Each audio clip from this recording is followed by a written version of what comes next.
Good morning. Welcome to the Los Angeles World Affairs Council and Town Hall. I'm Kim McCleary, President and CEO, and welcome to everyone. I will be providing an update on our upcoming programs at the end of the program, so stay tuned for just a minute. You can always check out what we have coming up on our website at lawacth.org. For those of you who would like to ask our moderator and panelists questions, there's a control panel on the right-hand side of your screen where you can type in your questions. Claire Krelitz, our communications manager and digital producer, will be managing your questions during the Q&A portion of today's program, which will start in about 30 minutes. Today is International Women's Day, and I welcome everyone who's joining us today. Given the current events in Europe, with the Ukrainian women and children being uprooted from their homes and traveling on long train rides for uncertain futures and unfamiliar destinations, our discussion today about Afghan women and their resettlement in the United States becomes more significant and timely. I wish to thank our moderator today, Maryam Czar. Maryam is a longtime member of the Los Angeles World Affairs Council and Town Hall. She is a writer, editor, former correspondent and city commissioner, and founder of Women Found. Maryam, we certainly appreciate your continued engagement in advocating for our mission to convene timely discussions on international and global issues and topics. We hope our program today offers all of you the information, insights, and analysis about today's current events. Maryam, I'd love to bring you on screen now and turn this over to you. We're so excited about today's discussion. Thank you so much, Kim.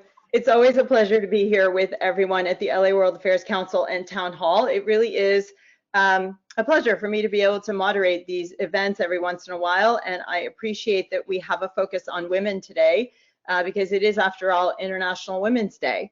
So welcome to everyone. I'm thrilled to be able to moderate this event. We have a wonderful panel that I will introduce to you all, but as we speak, I want to note that there is yet another tragedy unfolding on this earth where women and children are being driven from their homes. And the stories and the images that we see are heart-wrenching. We wish them all well, and we know the world is watching alongside us, ready to help assist those in need as they flee yet another terrible conflict zone. So today we will focus on the situation for women in Afghanistan in particular. This has been a changing landscape for a long time. For those of you who follow Afghanistan or are students of history, you know that since the 1950s, when women were increasingly allowed into the public sphere with reforms, they were able to go to universities and enter the workforce. Then in the 70s, internal conflict set in, and the struggle between the political ideologies that we still see in Afghanistan made their mark, again, on the advancement of women. Into the 80s, we saw the seeds of the conflict that still play out today. That gave rise to the Taliban in the 90s. The Taliban probably represented the greatest setback to the strides of women in Afghan society. In 2001, as we all know, the US went into Afghanistan to avenge the 9/11 attacks. And our aim was to help institute reforms and a reform-minded government that would bring women back into civil society and hold back the forces of regression. The US stayed in Afghanistan for 20 years, and while little may have changed across rural Afghanistan, the capital of Kabul and its surrounding areas became the promise of what a modern Afghan society might look like. The advancements of women became the face of that modernization. But with the US withdrawal this summer, all of those strides came tumbling down much faster than anyone had anticipated. And nowhere was that disappointment more palpable than among women. So today we have 4 guests to help us parse through this. I'm going to introduce them all. First, I'll introduce you to the Consul General Dostiar. He is the Consul General of Afghanistan to the Western US. He promotes people-to-people ties between Afghans and Americans through partnerships in economic, cultural, and scientific initiatives. With us by audio is Sveta Mohammad from, she's in London at the moment, I believe. Sveta is an Afghan student and women's rights activist who challenges stereotypes about Afghan women and girls by being the face of female empowerment. She advocates for women's rights through writing. She founded the Chadari Project, and she is currently a student at the London School of Economics. We have with us Mary Whitehall. Mary is the founder of a nonprofit called Mary's List. This is an organization that provides a mechanism for people to directly help new arrival refugee families who face some serious challenges when they resettle in the US. She founded Mary's List in 2016 to support just one family. This small venture has grown into a celebrity recognized nonprofit that now helps hundreds of families. We have with us Margarita Stancati, joining us from Rome today, I believe. She just returned from a stint in Afghanistan. She is a writer for the Wall Street Journal. She's reported from the Middle East, India, Saudi Arabia, and Afghanistan, from where she recently returned. And I will begin with you, Margarita. You just came back from Afghanistan, and you wrote, one of the stories that you filed was actually about the imploding economy there. You said that people can't get access to cash. They queue for hours to withdraw money, and even then they can't cover the costs of ordinary expenses. You've written before, when you went back, before this time, you had written that women have resorted to selling their children and at times their bodily organs in order to survive. This is a far cry from what they were experiencing just a few months ago, when the future might have included an education or maybe working outside the home. I want you to tell me, as you've gone back and you've sort of noticed how society's evolved for women, how fragile were these gains that we thought people were making in Afghanistan, and how is life evolving for women who seem to be facing some stark realities day after day? Well, thanks, Mariam, for having me. And yes, you're absolutely right. There's so many challenges for women and for people who are still in Afghanistan today. And when it comes to, this day, we should be celebrating women. And I have to say, there is absolutely nothing to celebrate in Afghanistan for women. What we've seen happen over the last few months has been a systematic dismantling of all the very hard-won gains for women over the past 20 years. Afghanistan wasn't perfect for women over the past 20 years, but there had been some incredible achievements when it comes to, for example, education of women. Women in university, women were active in all sorts of fields of life, politics, or even had judges who were women. And all of a sudden, we've seen some of our worst fears have been realized, and it really shows how fragile women's rights are, not just in Afghanistan, but all over the place. And I think International Women's Day should really be a day of reflection and hopefully of action to make us really appreciate how fragile these gains are. I think it's maybe helpful to look a little bit at what has been lost over the past few months. I'll just share one small anecdote. There was a ministry in Afghanistan called the Ministry of Women's Affairs.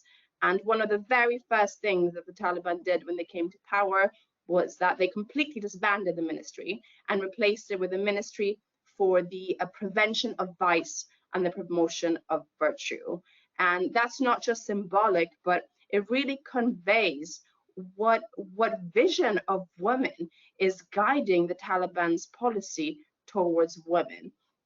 All hopes that the Taliban had reformed kind of vanished when in September, a few weeks after they came to power, they did not allow secondary schools for girls to reopen. Most secondary schools for girls remain shut. The Taliban have promised that they will reopen schools for girls later this month, and that will be a key test to see whether they are indeed softening their position a little bit on these issues. But whatever field of life you look at, women are have retreated from the public sphere. They haven't disappeared completely, but it's pretty close. Women who worked in ministries or in the government, for the most part, no longer work for the government.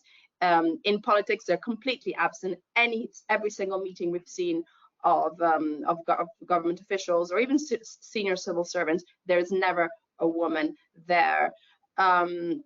We have seen a few women recruited in the police force, but that's been, I think, largely for show. I mean, it remains to be seen what role they actually have. And I think one really worrying development is the restriction of freedom of movement for women. What we are seeing is the reintroduction of this concept of male guardian. And essentially means that women need to be physically accompanied by a man and need the permission of a man, typically their husband or father, or even their son, to perform basic tasks, most notably to travel outside cities or abroad. That's a subject I'm very familiar with, because in Saudi Arabia, Saudi Arabia had very similar rules regarding the male guardianship, except that Saudi Arabia has mostly done away with this requirement, whereas the Taliban are bringing it back in. So we're seeing, the right to work, the right to education, and even the right to movement being severely restricted for women. And I think if you look at these rules together, what it really boils down to is that women are being systematically stripped of the right to be independent. They're no longer seen as active members of society, but kind of accessories. And really being a woman without a man is becoming incredibly difficult in Afghanistan. Margarita, before I move on from you, I want to get a sense from you, because you've been on the ground. Is there a sense of regression among people, or is there a sense of, well, this is just the way it is and this is the way it'll always be? Is there a sense of we've lost something and we need to, maybe persist and gain it back? Or is there some resignation? Absolutely. I mean, I think many women, I think the generation that has come of age over the past 20 years are really suffering the most. I think if you go in some remote areas, probably life hasn't changed as much for women, but one thing that has changed everywhere is, of course, the economy is imploding, and that's having an effect on men and women everywhere, and especially women and children. So that's something that everyone is experiencing. And even in some remote areas, people still want their girls to go to school, but I think it's really the women in places like Kabul, young women who really made the most of the opportunities that they had over the past 20 years, that are essentially in mourning. I mean, many women are, outright depressed. And yeah, there is definitely a sense that they've lost something, and it's that all their hopes and aspirations are gone, and all they can strive for is essentially survival at the moment. The idea of having a career, I sometimes talk to little girls and ask them, what do you want to do when you grow up? And they often tell me, I want to be a doctor, I want to be a judge. And many of those, or I want to be a diplomat, and these are professions that today in Afghanistan, except for doctors, are basically impossible. So yeah, there's this profound sense of mourning and the spirit that there's nothing really to complete loss. Hope has been lost, basically. So Mary, I'm going to turn over to you, because the people that Margarita is talking about, and again, I would say probably the people in Kabul or in the major cities are those who have a chance to be able to flee. I would think that people in the rural areas are probably feeling a little bit more stuck. But Mary, your organization arguably receives the people that Margarita is talking about, right? The people who endure a great deal of hardship from this conflict and find a way to escape and to get out and try to carve out a new life and a new homeland. Your journey on this nonprofit started with just one Syrian family. You wanted to help one family, and that kind of grew to what it is today, which is that you have gotten some celebrities to recognize the important work that you do. You now get donations that help you be able to sustain hundreds of families. I wonder if you could tell us what it's like for these families when they land in new countries. I mean, in your case, it's the States, but what is it that concerns them? How do they arrive here? What are their worries? What have they left behind? How do they see the world ahead? Yeah. Wow, such an important question. And Margarita, when you were sharing that anecdote, it just really touched me, because I have personally met women who were on that Ministry of Women's Affairs in the Afghan government and who held positions for quite a while. also people who worked at in the polls, in elections, and activists and musicians, artists, just so many people who had really big lives. And the question was, what have they left behind?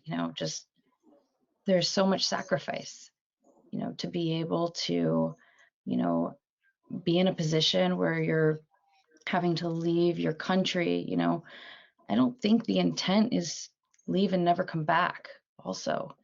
And then there's a lot of a loss that is carried. Just we see that every day. That's, our families are grieving.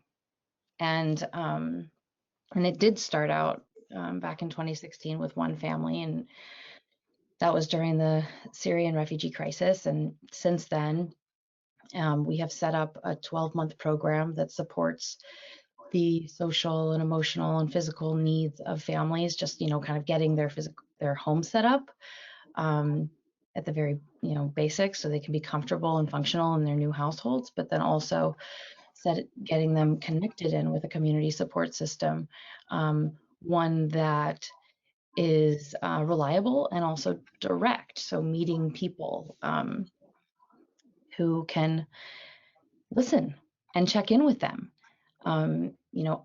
Something I hear so often, and I personally get to work on the rapid response team at Mary's List. And so that means that I'm one of the people that calls families when they're first enrolled, and I welcome them and I talk to them about what's going on in their home. How many beds do you need? How many pillows do you need? And I hear just again and again that, our families are grateful and hopeful, and they feel really good to be safe here, at the same time that everything is so hard. And often our families are checking in with their family members that are in Afghanistan or in all parts of the world, because our families are now everywhere. Those questions: how long will it be until I see my mother again, or my cousin, or my aunt, and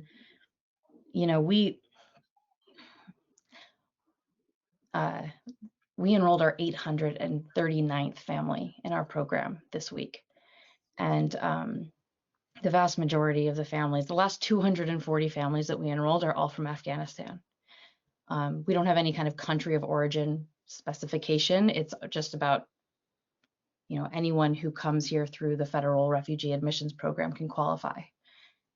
And we are sitting here and waiting, and we're hoping that the Biden administration will take swift action towards reaching out and offering support for the Ukrainian families who are in a really dire situation right now. We don't know. And, right now we are doing our best to just keep capacity open. And that's what it's all about. I just want to tell everyone your motto is survive, hive, thrive. Survive, hive, thrive. So survive, I guess, is when they first come and they need all sorts of support systems just to, make sure they feel like they've had a soft landing. Hive, I assume, has to do with the community, right? So just to bring in a community and help people understand that they can assimilate. I just quickly want to ask you about that. You help families, so there are children involved. Do they go to school? Do they pick up the language quickly? Are they embraced? I mean, for the kids, is this doable? I mean, there is just every type of experience out there. It's across the board with our families. But the situation for families who were evacuated or who have fled and who maybe were waiting months in another country for their resettlement to be awarded, the education for those kids, especially for the girls, has been disrupted. And so when they get here, and we're kind of like, seeing this from the perspective of they're coming to the United States to resettle here. So like, they're not, once they're here, like, we don't need to call them refugees anymore. We can ask them like, what do you need? And, surround them with supportive people. And I think that you know, that can seem really obscure, like, oh, what, we just like send someone to knock on their door? But like, you know, what that looks like is we will create a team of people that will be the direct contacts for each family. Some of those people work at Mary's List. We have 18 people on staff, most of whom are program graduates. I think there's like 21 languages spoken on the staff of Mary's List. And then a lot of them are volunteers. So we will train people to tutor kids, for example, in conversational English. And it makes a big difference. You know, it's not about joining forces with what the government is providing for refugees and make that bigger. It's about having more pipelines of support. So when those families get here, we can send the message, your education is important. Your children's education is important. We want to make sure that they're set up for success. There was a apartment in Sacramento that the kids couldn't get to school. It was like a 45-minute walk through a really dangerous neighborhood. We made a really big stink about it because our families don't have cars when they get here. And ultimately, the school board put a school bus to pick up our kids and take them to school. And that's what we need to do. We need to make power accessible. Exactly. Got it. Okay, so Consul General Dostiar, you're here in Los Angeles, and you are, may I acknowledge and thank you, the only man on this panel. So thank you for joining us. And we are in LA. Not everyone is in LA, but we're broadcasting from LA. So we're thrilled to have the Consul General with us. I want to ask you, I'm going to share with you an experience that I had, and I want to ask you the point of view from an Afghan man who's obviously a forward-thinking member of society. A few years ago, I went to a refugee camp that was largely populated by Afghan refugees. I was with a nonprofit. We were running an empowerment program for women, and obviously these women had brothers or husbands or sons. And so one day we dedicated the day to the men. We asked the men to come, and we wanted to engage them in what we were doing. And what we ended up asking them was what they generally thought about the advancement of women in Afghan society. You know, we said, what do you think about your wives going to school or your sisters working? And it was sort of a surprise to find out that most men thought it was a great idea. Husbands welcomed the idea that their wives might be able to help with life, right, with maybe income. Children invariably said, you know, if our moms were happier, things would be better at home. I mean, these men that we were speaking to ranged in age pretty wildly.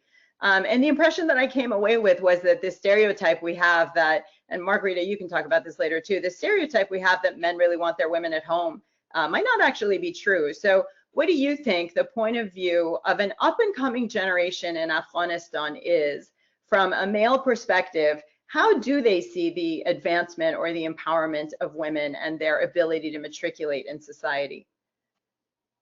Well, thank you so much, Mariam, for organizing this event and dedicating it to Afghan women who are truly going through a very difficult time right now. I also want to thank Margarita for her excellent outlay of what is going on in the country. I agree with everything that's been said. And let me also thank you, Mary, for what you are doing for Afghan refugees in this area. I think that it was Margarita said that it's not a day of celebration, and that is a perception, and that is the feeling among all Afghans, not only women but also men, because what has been achieved is an achievement, particularly in the past 20 years, is an achievement of our country, which is set on regress right now.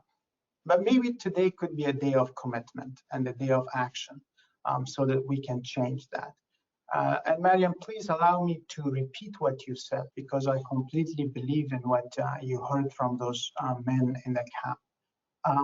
I believe that everybody, men included, are better off when women exercise their full human rights in Afghanistan. To respect women's rights is not just ethically or legally the right thing to do, but it's also strategic. Everybody benefits from it.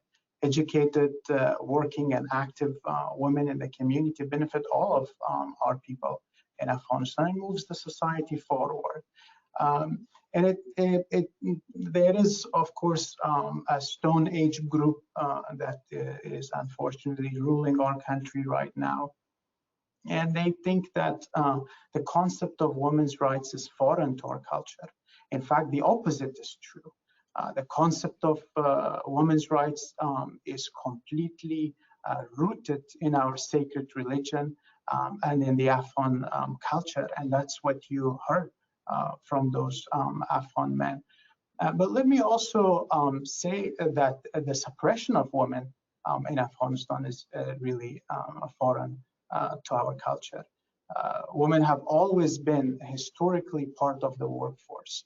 They have not received the type of acknowledgement that they should have, but that is the reality.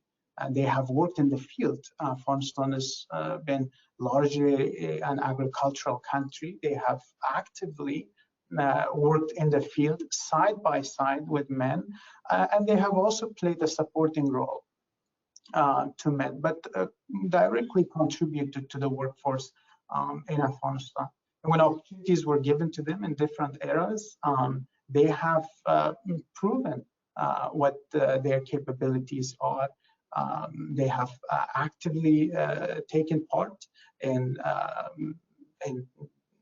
many different sectors of the society. In the past 20 years, women were in our parliament. Afghanistan had one of the largest quotas, not only in the region, but in the entire globe. We had one of the parliaments with the largest number of women in our country. Women were present in the police force. They were present in the military. They were in civil society and media and arts, universities, schools, and the international arena. You just name it. They have proven what they can do, and the society and the people have also shown what capacity we have as a nation and as a country. Unfortunately, political groups have turned women into a topic and then used it as one of the battlegrounds. And the result has only been shrinking spaces for more than half of our population, unfortunately. And it's only leading our population toward regress and not progress. It's just very sad that we happen to be living in that, in one of those dark eras right now, that when women's identity is being robbed and their public participation is prevented in the name of religion. And the ruling group, they are women cleansing public spaces, as was mentioned, but in the name of women's protection.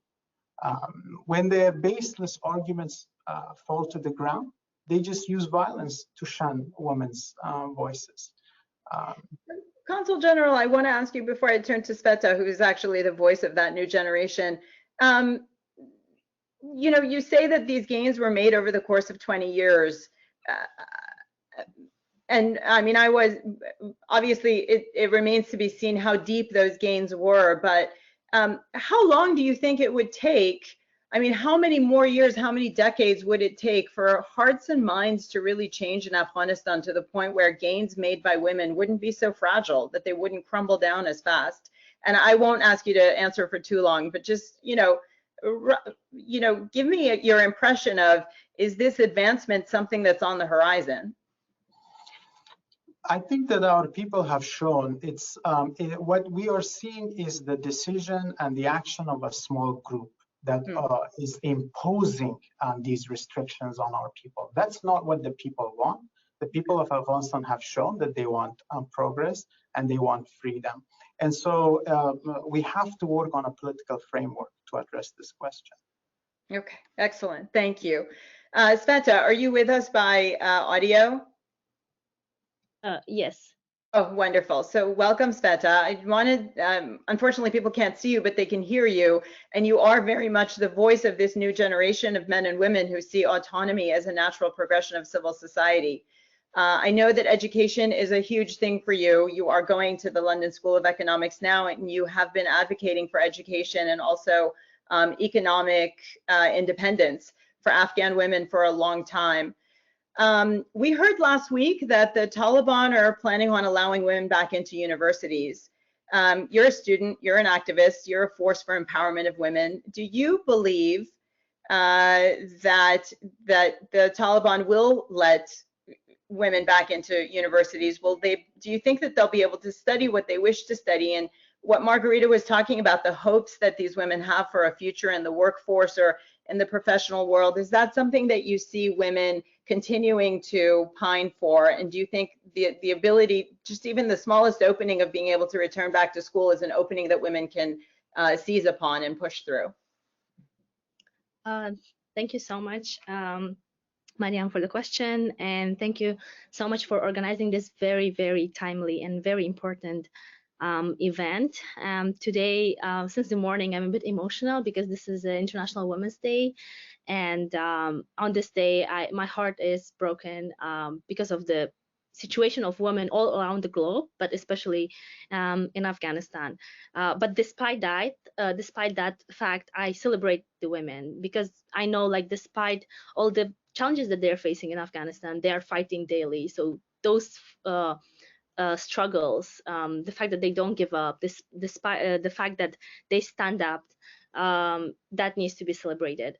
And thank you so much for organizing this again and giving the platform to discuss this.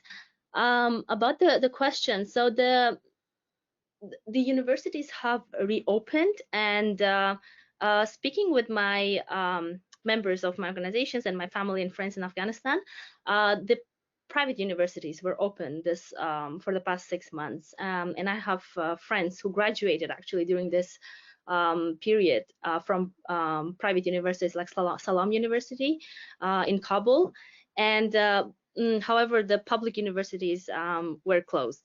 And the reopening of university and seeing the pictures on social media of reopening of Kabul University and girls going to campus, it made me really happy because I know that feeling of not being able to continue your education. As in 2016 in August, when I was studying in my undergraduate degree at the American University of Afghanistan, the Taliban attacked the university, and as a result, it was closed for 7 months.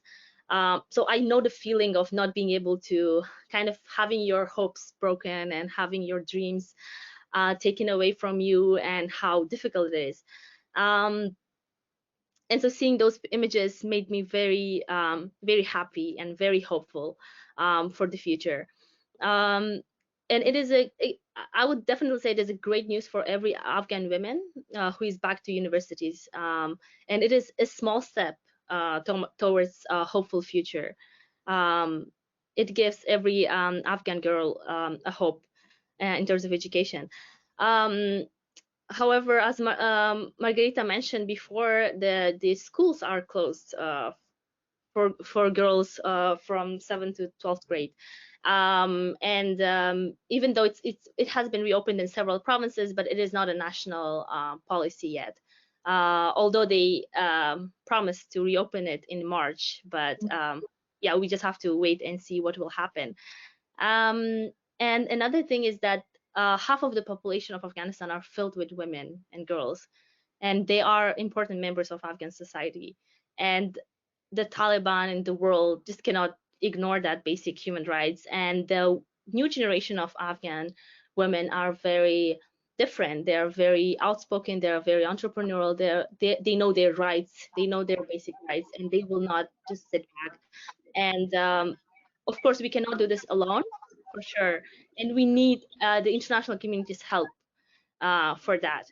And there needs to be a certain strategy that I would suggest. So the international community could definitely lobby for the establishment of schools and colleges for women, kind of associating them with the mosques around the country, which will be run by women, and which will include education from all disciplines, not only religious studies.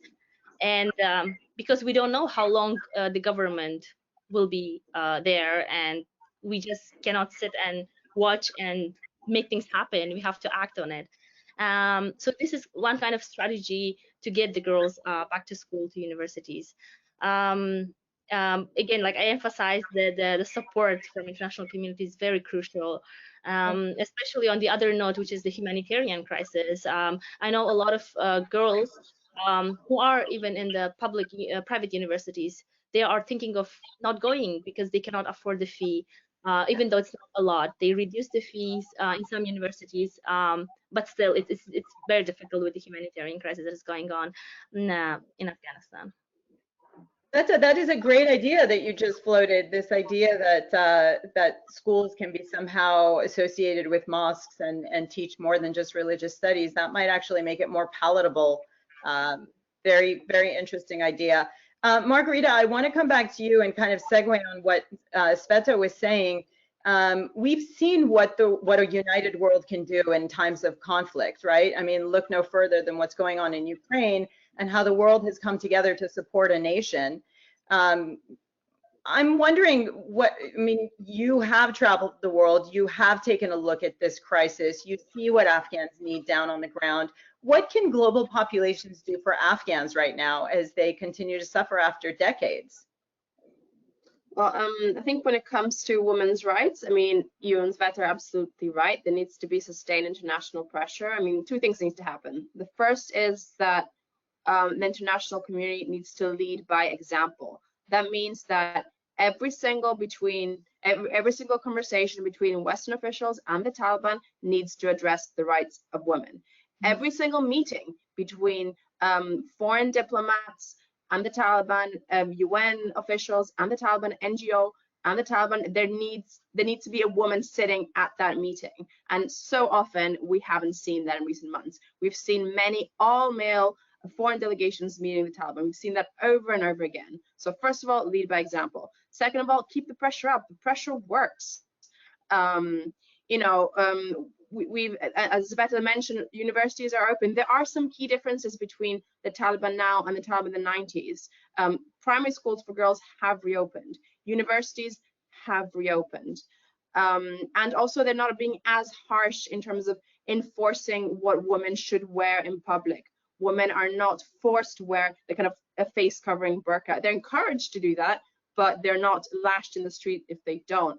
And that boils down to two things. Sustained international pressure, I think, is key, because I am pretty sure that if it weren't for this continued dialogue with the West, especially on these issues, we would not have seen schools open so quick. It's like primary schools, for example, open so quickly. And of course, local pressure. And going back to what you were talking about, how many of these changes of the past 20 years have been lasting. I think some, even in some rural communities, people are battling for girls' schools to stay open. So not just international pressure, but also it's Afghan themselves who want to see their women educated.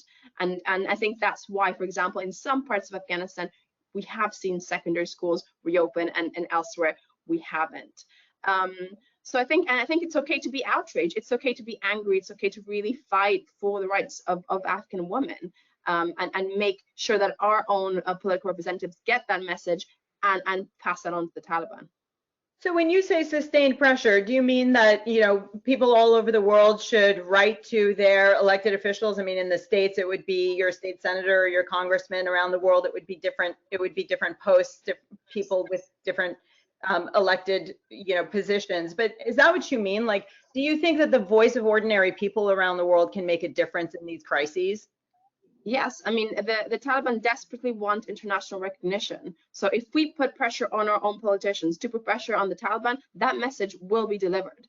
I mean, the Taliban right now care. And this brings me to one other issue. It's like, okay, how do you put pressure on the Taliban themselves? Do you put pressure by isolating them, or do you put pressure by engaging with them? And that's a controversial issue, and I don't have a clear answer to that. But I have to say, probably, judging from what we've seen so far, giving the Taliban a reason to show that they're making progress on women's rights has seemed to work so far. Yeah. So when weighing the two things, I would say engaging and giving the Taliban a reason to care about women, even if they maybe themselves don't care at all, which frankly I think is how most Taliban feel about women. I think ultimately that could lead to a better outcome for the women themselves on the ground. Mary, speaking about what people can do for people, what can people do for organizations like yours to make you more effective? I mean, are there more and more people coming? Do you need resources, or is there sort of a, I mean, I know in the state of California, 11 out of 28 licensed resettlement agencies have closed. You say in the city of Los Angeles, 5 out of 9 have closed. So is there a trickle in that you need help with? Is there anything people can do? I mean, the situation in the United States is that from between 2016 and 2021, the resettlement system that is basically set up and managed by the federal government, it was dismantled, and it has in many ways not come back from that. And at the same time, we have record numbers of resettling families arriving. And, you know, we see the results, which is we're meeting families who got here in September, who have been living in a motel room because they weren't ever placed into housing, who haven't heard from their caseworker in weeks or months, moms with 40-week pregnant bellies who haven't seen doctors and are just waiting months for their Medi-Cal ID in emergency situations. You know, these are just some of the common situations that we find families in, and in that kind of survive, hive, thrive process, we're able to address their most urgent needs and kind of get them connected to the resources.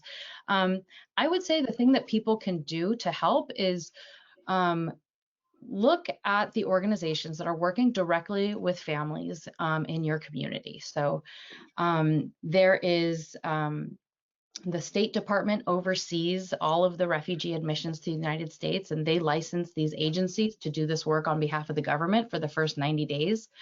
But there is so much more that is needed beyond the first 3 months in a new country. And even though that those first 3 months are can be the most critical, the ongoing kind of care, and even just a phone call, writing one welcome letter, this entire thing must be under this umbrella of human connection, because human connection is the opposite of an isolating and traumatic resettlement experience.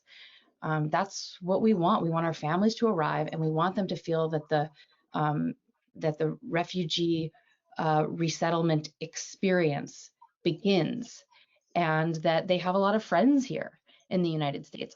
Also, I think it's important that we talk to our kids and the young people in our lives about why people move around the world as refugees, and how the kids can help to make a classroom or a playground or any community space more welcoming for newcomers. You know, if we talk to our kids about this, then we can give them the confidence and the skills to actually go up to a new kid and smile at them or wave or introduce themselves. These are transformative and also empowering tools that we can give to our kids that will make that so much better for the kids who might feel like the new home is not home at all. Great, great. I mean, every time I talk to you, I feel like I have to tell the world that the power of people actually exists, that people connecting with people can actually make a difference. I'm going to ask one last question to the Consul General, and I'm going to ask him to answer it quickly. But we talked about women in Afghanistan. We talked about women becoming judges. I just want to note that there is a campaign by frontline activists and women's organizations around the world called everywoman.org. And one of the founders is actually an Afghan woman who used to be a judge. Her name is Najila Ayubi, and she was a judge. Some of her family members were actually assassinated, probably not unrelated to the fact that she was a judge, but she's in the States, and they've started this organization, everywoman.org, where they're going to governments around the world, and they're asking for a treaty that would clarify the norms that define violence against women and condemn them. So it is a treaty. It would sort of codify what violence against women in conflict looks like. It would enable reporting. It would square some resources onto, you know, assistance afterwards. It would really shine some light on the treatment of women around the world. My question for you, Consul General, is would a treaty like that impact a government like the Taliban? I mean, would they, this goes to kind of what Margarita was saying, would they notice? Would it matter? Would it make them change their ways in any way? Because now there's a global treaty and all eyes are are on violence, or is this sort of, do they just believe in what they believe in, and this is how they're going to run Afghanistan until somebody runs them out?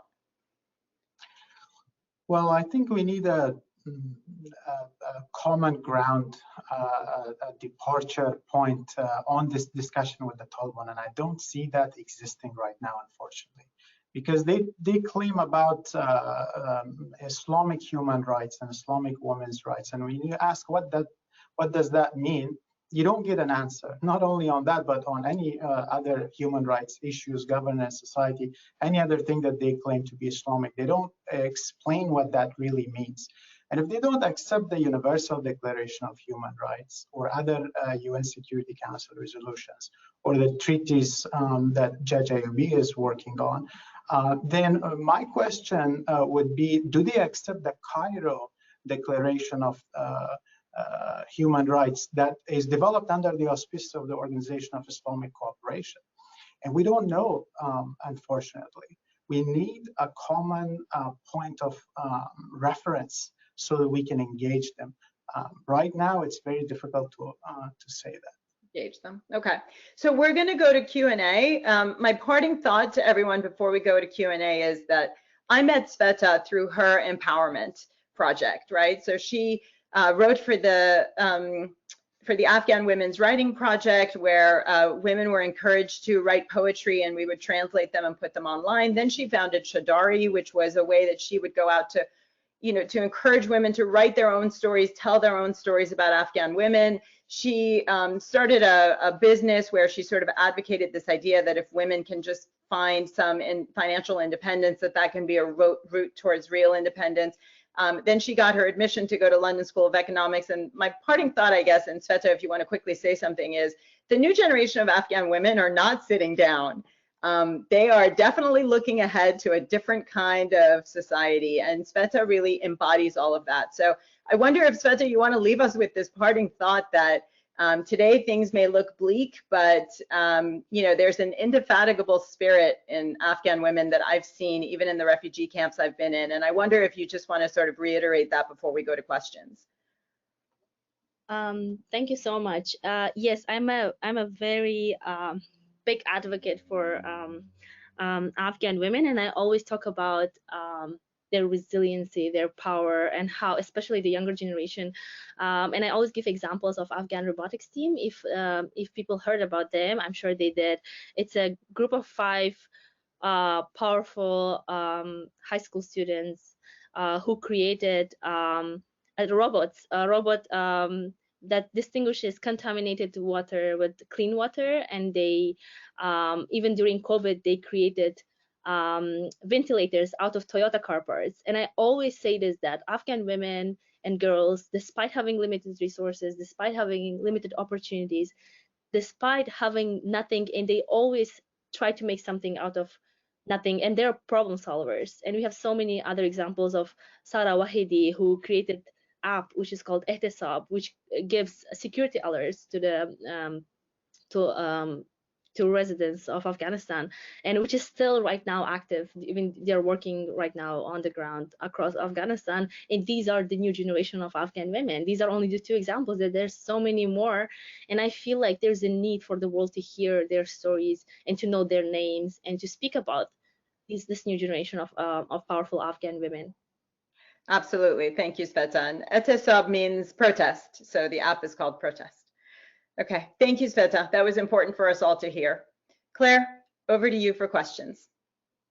Wonderful. Well, thank you so much, Marianne, for the moderated portion of the conversation. And thank you to all of our panelists for joining us today on this very important day and for this topic. We have some questions from our audience, and this first one is not directed at anyone specifically, so I will toss it to the group. So this person says, worldwide women still struggle to be included in larger conversations about their nation's conflict policies and security, including in Afghanistan and Ukraine. Would the addition of women's voices to these conversations change how nations approach conflicts? Margarita, do you want to take that? Yeah, sure. I mean, absolutely. I think having the perspective of women as part of the conversation rather than as an afterthought, which is what they often are, could definitely shape national security policy and should do that. I think so often they're not. So often, even in Western countries, they're absent from those conversations. But I think, for example, just being able to think first and foremost, what will happen to the women and children in a particular conflict, and thinking that ahead of time as part of the planning, I think would be super valuable. So, and as I think, that really, what's happening in Ukraine now really brings that home. We're seeing this kind of flood, 2 million people have fled Ukraine right now, and most of them are women and children. And being able to see that ahead of time and to plan for it, obviously would make a huge difference to people on the ground. Consul General, how does somebody get onto, I mean, how would a woman in Afghanistan even be able to rise to a position to be able to put themselves on a panel that would discuss the future of Afghanistan? I mean, how unlikely is that? Or likely? It's very difficult right now, unfortunately. But if we are to talk about the lives of all people, and all people include women, then they should be part of that conversation from the get-go. And like I mentioned earlier, it's not just an ethical thing to do. We definitely need legal systems in place, and we need political understanding. And we need a wider awareness across the society to be able to implement something like that. And we had that space before in the country since August 15th. Unfortunately, that space does not exist, but the fighting continues and the struggle continues. And my hope is that that freedom will be gained again. Claire? Yeah, thank you both. So this, I will toss to Miri first and then maybe to you as well, the Consul General. But this person asked, what can Angelenos do to support Afghan refugees? And then more broadly, what can we in the US do to support women in Afghanistan? Well, Miri's List is founded here in LA, and that's where I live. We are working with families across 20 states nationally, so we are not an organization that's only working with families locally. What can people in LA do? Get engaged with our local resettling families through Miri's List. We actually have a picnic coming up on March 20th where people can come and have a meal, and it's actually on Nowruz. There'll be a presentation about the holiday, and we're going to be just able to share some space together for a change. It's been a while since we've done in-person events, but this is going to be outdoors.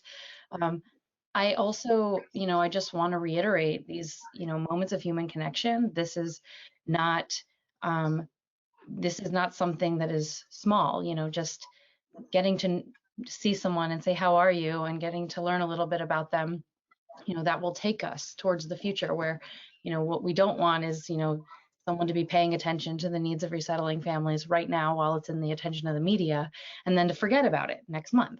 Ultimately what we're asking people is to, learn about this through the eyes of the families, get to know some families, and then take action together with your family to make this part of your everyday experience. Like, I wake up in the morning and I'm thinking about this, and it's been like that for me for 6 years.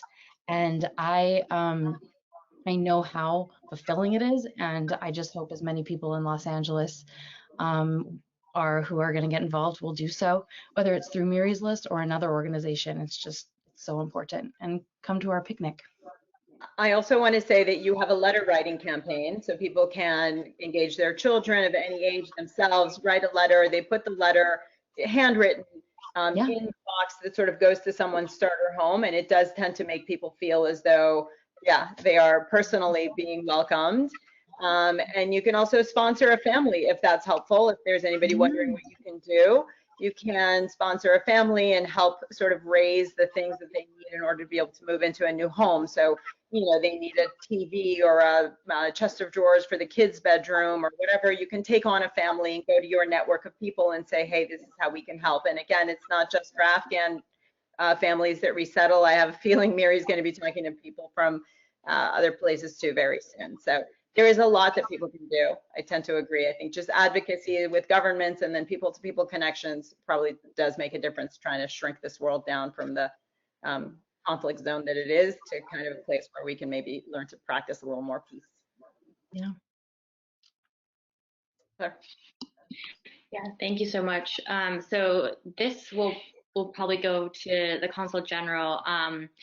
But number one, what is the COVID vaccination status for the population of Afghanistan? And then kind of in the realm of what's happening on the ground there, is there any hope for additional evacuations of women and children?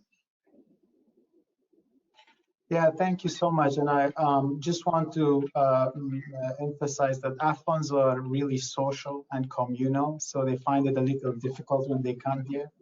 Call them. They love having tea with you. So that's a great start there. On COVID situation, we do not have a lot of data right now, unfortunately, because it hasn't received the type of attention that it should. The situation continues to be dire, and the vaccines are absolutely not enough. We have received some from different countries, including the United States, have been, but the numbers are the people who have been vaccinated are a very small portion of the need there. Evacuations, that's a very difficult question right now. We have been told that evacuations will continue and that there is no deadline for that. The State Department and US government and other organizations that are involved are working on this. But as Mary mentioned earlier, the issues that are here are creating backlog.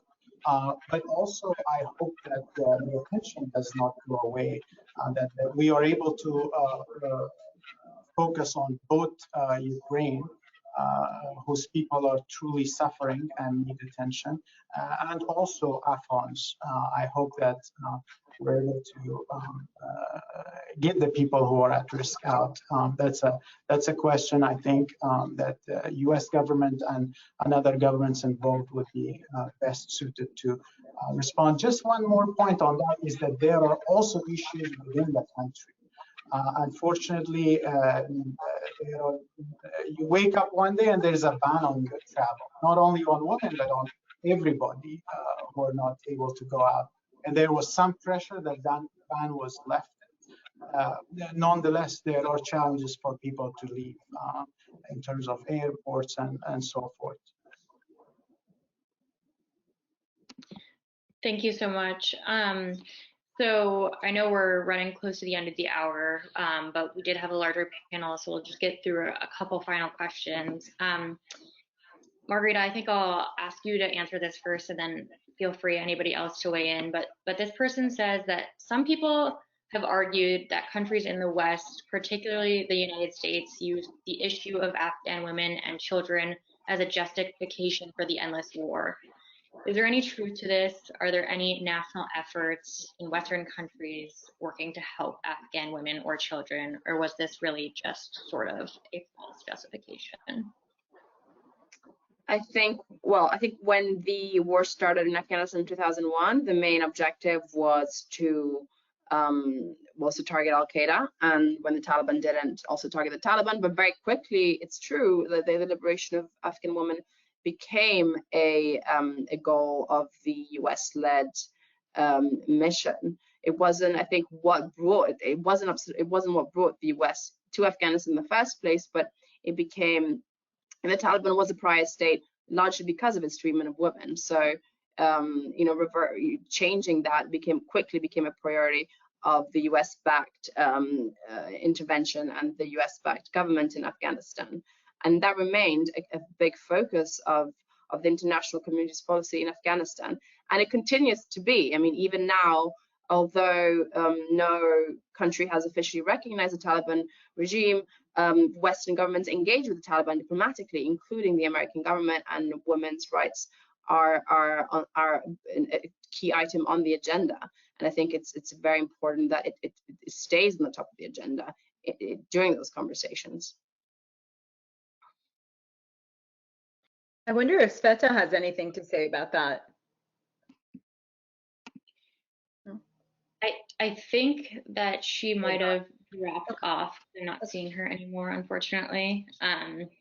But if anybody else would like to speak to that question. I should be quiet more because others should speak, but let me just quickly comment on this one. I think that the Afghan leaders have to take responsibility on this matter, and we need to work harder for the betterment of the situation of women and children. The objectives defined by the United States have been repeatedly said what it is for them. And unfortunately, with governments, it's not all about ethical issues. It's mostly their own security interests that come first. And that has been the case with the issue in Afghanistan. And it's because of that that the Afghan people and Afghan leaders must take a bigger responsibility at this stage. And on that, I also want to point out that the way to do that is not just working with the Taliban, because that will just prolong our the way that we want to walk and run. There's a whole range of factions in the country that all of them need to work together. And if we work only with the Taliban and make women an agenda point on that, we may not reach what we want anytime soon.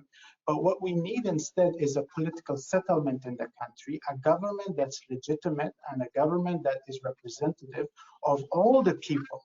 And then it will be much faster. That is I believe that's a better route that we need to work toward in order to achieve everything else that we want as well. Wonderful, thank you. This will be our final audience question, and it's directed at all of you, Miriam included. So can the panelists share any other issues that haven't been discussed yet that they find important to direct attention to on this International Women's Day, whether that's in Afghanistan, the United States, or other places in the world? And Miri, why don't we start with you? I was going to ask because I wanted to talk about something that is not necessarily thought of by folks who are reading about this in the newspaper, maybe don't know people who have personally experienced resettlement, the financial hardship of resettling in a new country. A lot of people don't know this, but most refugees in the United States are required to sign promissory notes. So financial agreements saying that they will reimburse the government for the cost of their flights to come here. On average, that debt can be $800 to $1,200 per person. And when families are signing that agreement, they don't necessarily know about the American banking system. They don't necessarily know how our credit score system works and what the implications are if you have a travel loan bill come and you don't call them and set up a payment plan. And so why is this related? Because that debt that's incurred has the ability to really wreck people's credit when they come to the United States. So it's affecting them long term. And women specifically, moms who don't necessarily know that if their name isn't on the utility bill, that they won't be able to build credit towards ultimately having financial success in the United States. It's so a good credit is completely critical. So this is the financial burden of coming to the United States, and then also the investment of financial education specifically for parents who are coming to a new country that speaks a different language and has a completely different financial system than the one in their home country.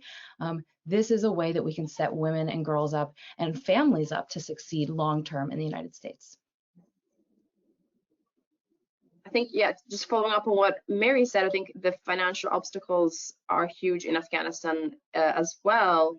And for example, I met, many women who many families want to send their daughters to school now that schools are supposed to reopen at the end of the month, but they simply can't afford to do that. So, and that's, and especially women-led households. I met, for example, one widow.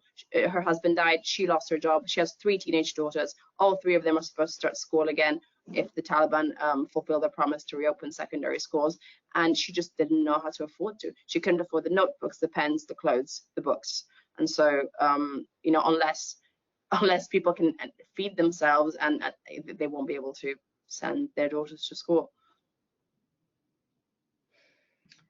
To the extent that you said this question was for everybody, I was just going to say, globally, I would say valuing the lives and the work of women. You know, how I was brought to the work of empowering women was really in the aftermath of the Iraq War. You know, I come from the Middle East. I come from a place where presumably I should have been taught that my life or my achievement was less important than my brother's, but I wasn't. I ended up, you know, being lucky enough to grow up in a family where equality was a thing.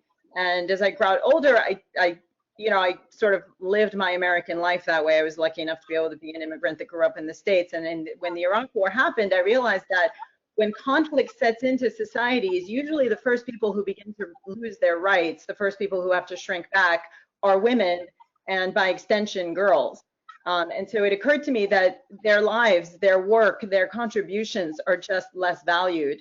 Then I started to work locally in the States on homelessness issues and work-related issues, workforce development issues. And I realized that, you know, it's leaps and bounds different, but even in the Western world, there is still a struggle to say, hey, the work and the lives and the contributions of women are important.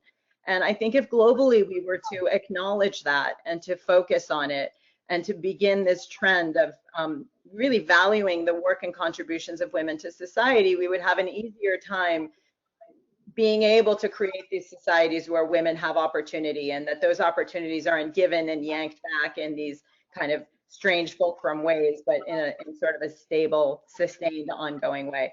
I would say just to keep a focus on you know, really the lives and the value of the contribution that women put into societies. Thank you. Consul General, I don't know if you had any final thoughts on this topic. If not, I will turn it back over to you, Miriam.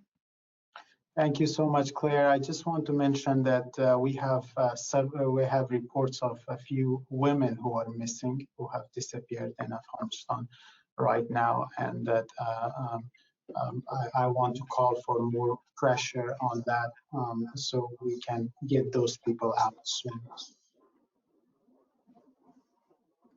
Well, thank you all for coming. Just quickly, Consul General, how is media in Afghanistan? I mean, calling attention to things, does that happen in Afghanistan? Is there media up and running? There are some media stations that are up and running, albeit with certain restrictions, but nonetheless, there are some that are working right. Okay.